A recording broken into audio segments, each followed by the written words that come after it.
Hey folks, Gary here, doing the daily Bible reading for Friday morning. Early Friday morning. So early that Cole is lying over there saying, why are you talking to your phone? It's way too early for this. It's because we're doing the daily Bible reading, Cole. It's awesome.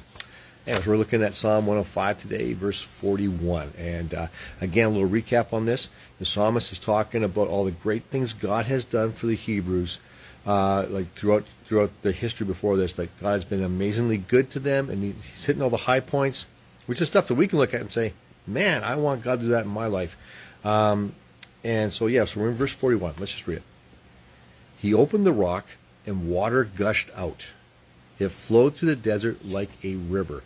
So what has happened here is we can read about this account in Exodus 17, not Genesis, Exodus 17, where Moses has led them to a place, but there's no water there. And they are mad at Moses. Like there's millions of them and there's no water. And they're saying, why did you bring us to this wilderness to kill us? Why is God trying to kill us here? Why didn't He just leave us in Egypt? And so, why is the hair sticking up there? Anyways, so Moses cries out to God and says, what am I supposed to do? And God says, go to this rock and strike it with your staff.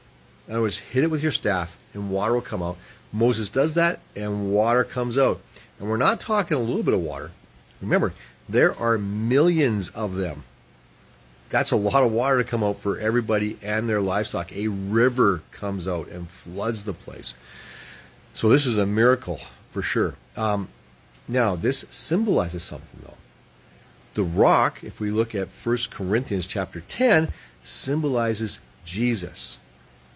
And Jesus is struck. He is struck for our sins. This is a symbolization of our salvation, where Jesus is struck by our sin, and then we receive our salvation, that water flowing out. Jesus calls Himself the living water, right? It flows through, so it's a symbolization of that, which is really super cool. So we see that this took place in the desert, but it's talking about what's going to take place in the New Testament with Jesus.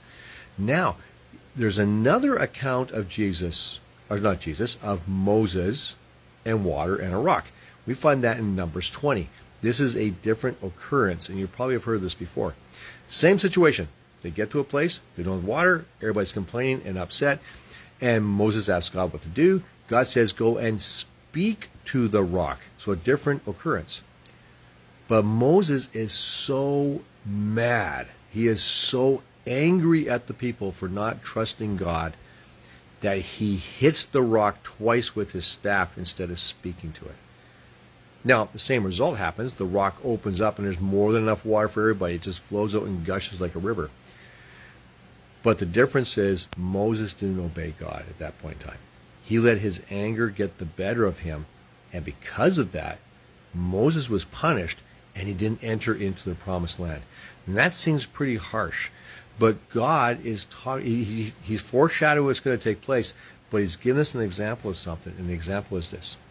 If the water is the salvation, and the rock is, a symbolization of the salvation, and the rock is Jesus, then it's not by works that you get into heaven. It's not by works that you gain your salvation. The works were striking the rock out in anger. It's speaking to it and having it come out. It's God's grace and mercy that gives you your salvation. So, a whole lot in that one little verse. If you want to study it more, hit those places. So, Exodus 17, Numbers 20, and 1 Corinthians chapter 10. And there you go. Have a blessed day, and don't go hitting any rocks unless God's told you to do it. Take care.